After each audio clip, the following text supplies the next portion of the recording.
All right, welcome back, everybody, to the deep dive. Today, we're diving deep, pun intended.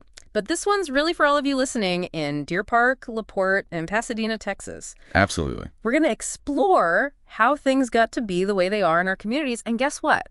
It's not set in stone. Right. Once we understand how our local landscape and systems came to be, it can give us, the power to create positive change. Exactly. Right here at home. Yeah.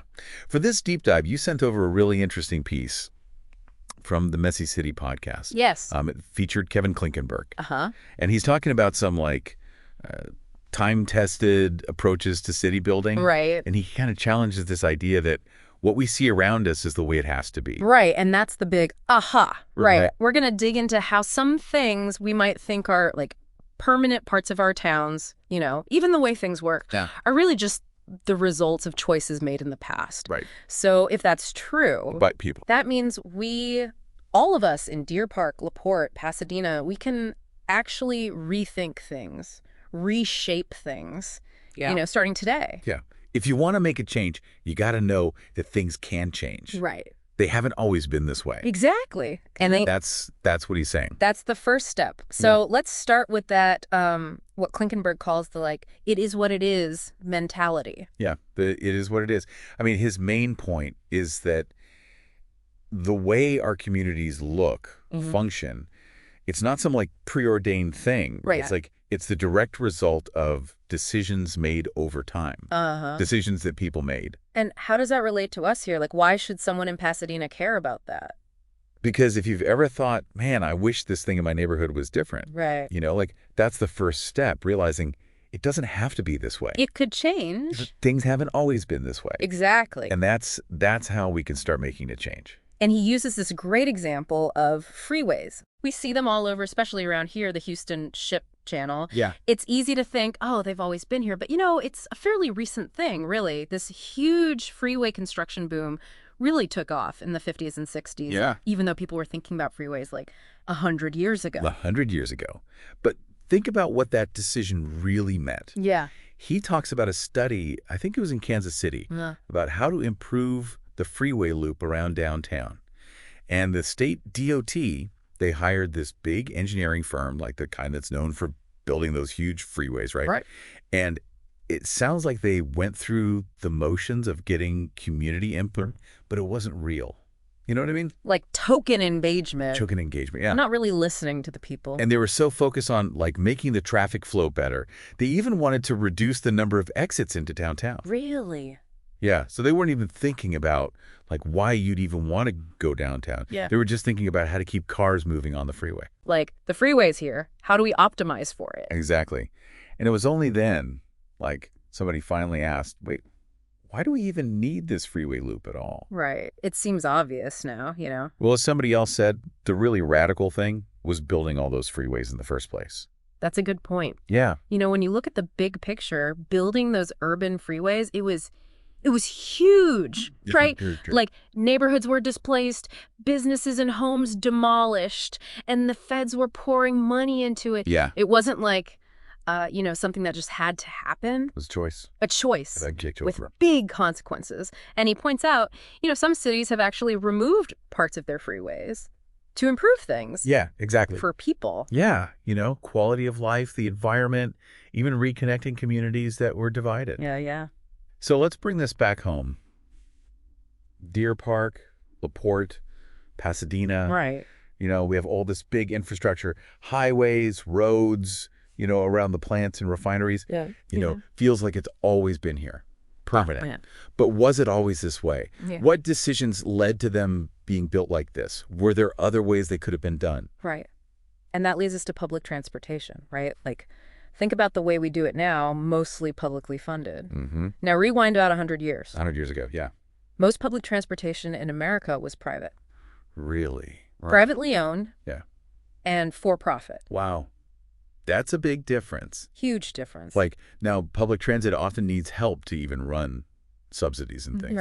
Right. So what happened? Yeah, what changed? The big change was how we decided to spend public money. The states, the cities, They poured money into building roads, roads specifically designed for cars. To get people to drive more. Yeah, to make it easier and more appealing to drive your own car. So that hurt those private transit systems, right? Exactly. They couldn't compete with all those new roads, roads that were paid for by everyone. And that leads us to where we are now. Right, to where we are now, with cities struggling to fund and improve public transit. And that's not just some random thing that happened. Right. It's a direct result of those choices to prioritize roads. Choices made a long time ago. Yeah. You know, it makes you think about our area. LaPorte, for example, their history is tied to the port. Right, the port. Must have seen some big changes in transportation over the years. Definitely. And then there's zoning. Oh, zoning. That plays a big role in how our communities are built. It does. And that's another relatively recent thing. Comprehensive zoning in the U.S., about 100 years old. Really? So not that old in the grand scheme of things. Nope. Became widespread after World War II. And it wasn't always as complicated as it is now. Early zoning, much simpler. I mean, now it feels like there's a rule for everything. Oh, yeah. You can't build this here, you can't build that there. It's really hard. Right. But what's interesting is if you look at the time before all this zoning, like between 1880 and 1920, okay, that was a time of huge immigration, right? Yeah. A lot of new people coming to America. And they needed housing. Fast. Right. And we didn't have all these zoning rules then. So how did they build all those houses? Well, they built a lot of different types of houses. Yeah. You know, single-family homes, duplexes, townhouses, all mixed together. We call it missing middle housing now. Interesting. And you're saying a lot of the neighborhoods we love today were built back then. Yeah. Without zoning. Without all the rules and regulations we have now. And they're beautiful, well-built, and people love living there. Huh. Makes you think that maybe strict zoning isn't the only way to build good communities. Right. And then there's the role of planning commissions. Planning commissions. Right. They started as advisory boards, right? Like experts who would give advice to elected officials about city building. But now, a lot of them are micromanaging every little detail of development projects.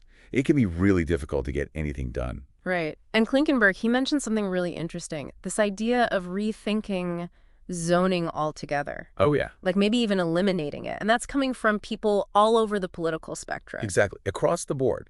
Because of all the problems we're having with housing. Like affordability. Yeah. You know, building enough housing for everyone. Right. It's a big challenge. And it makes you think about Deer Park, LaPorte, Pasadena. Like, how are our zoning rules affecting the housing that gets built here? Right. Are they making it harder to build the kind of housing we need? Affordable housing. That's something to think about. Definitely. And then there's another shift that's happened, the way kids get to school. Oh, yeah. Walking to school. Or biking. Right. Or biking. It's not as common as it used to be. It's true. I remember walking to school with my friends. Yeah, yeah. Now it feels like everybody drives their kids, even if they live close by. Well, it's tied to school consolidation. Starting in the 1920s, really picking up after World War II, this push for, like, modern schools, efficient schools, which meant building bigger schools further away from neighborhoods. And it made sense, you know, to have more resources in one place. Right. But there were consequences they didn't think about. Yeah. Well, for one, kids aren't getting as much exercise. Definitely. That's a health problem right there. And the school used to be the heart of the neighborhood, you know, right. A place where people would gather, connect. When you consolidate, you lose that. It's not just about the building, it's about the community. Exactly. And the way it is now, it's not like it's some ancient tradition. It's the result of choices we made, choices we can change. It makes you wonder, how have those changes affected our communities? Deer Park, LaPorte, Pasadena, how have those changes affected us? Yeah, has it brought us together or pushed us apart? Right. It's something to think about. And this idea that things can change, it applies to our local governments too, right? Absolutely. The way most cities operate now, with professional staff running things day to day, that's about 100 years old too. Yeah. It was a reform movement, a reaction to what they called the spoils system, where government jobs were handed out as favors, you know, political patronage. Right, so they wanted to make things more professional, exactly, really more efficient. Get the experts in there. And it did bring some good things, but it also created some problems. Like what? Well, sometimes it can be really hard to get things done. There are so many layers, so much bureaucracy. And it can be hard to see what's actually happening, a lack of transparency. Right, like who do you even talk to? Exactly. Yeah. And for regular people, it can feel impossible to make a difference. And it's interesting, the way our public schools are set up, it's actually based on this model from Prussia. Oh, yeah, the Prussian model. From the 1800s. Yeah. They were all about standardization, discipline. They wanted to create loyal citizens, Wow, so that's where our school system comes from. To a large extent, yeah. It's kind of wild to think about, and it makes you question, is it still working for us? Right. Are we getting the results we want? Or is it time to rethink how we do things? Think about the different ways school districts are organized. Some places have one big county-wide district. Others have lots of smaller districts. Like here we have a few different school districts. Right. Deer Park ISD, LaPorte ISD, Pasadena ISD. Are those the best ways to serve our students? Is that working for us? Those are questions we need to ask. So what it all comes down to is we don't have to just accept things the way they are. Absolutely not. Clinkenberg is really passionate about this. He says, we have to be willing to think big. Be open to change. Yeah, even radical change. If things aren't working, we got to be willing to shake things up. But how do we know if things are working? We have to care about the results. The results, okay. We have to have high expectations for our communities, for our public institutions. We deserve safe streets, clean neighborhoods, efficient government. But it's easy to just kind of accept things, like, oh, well, that's just how government works. It's always slow and inefficient. Right. But we shouldn't accept that. We shouldn't. We should demand better. Yeah.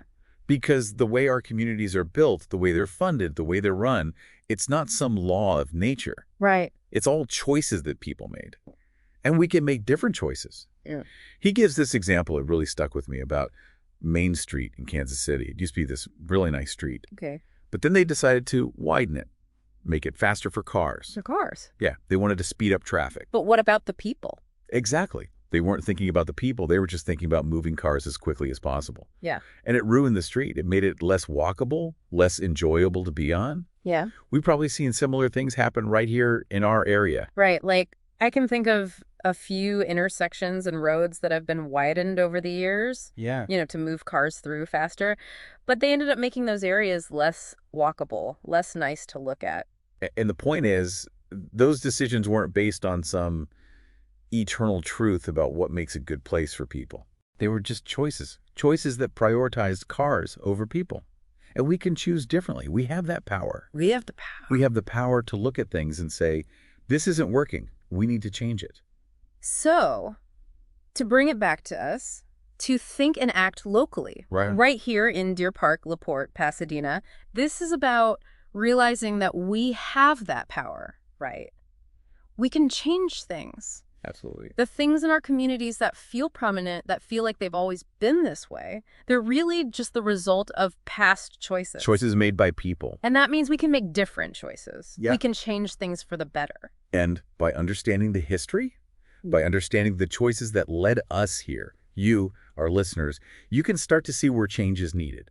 You can become active participants in creating a better future for your communities. For Deer Park, LaPorte, Pasadena. Exactly. So here's something to think about. What's one thing in your community that you've always thought of as like just the way it is, but maybe now, after listening to this, you see it a little differently?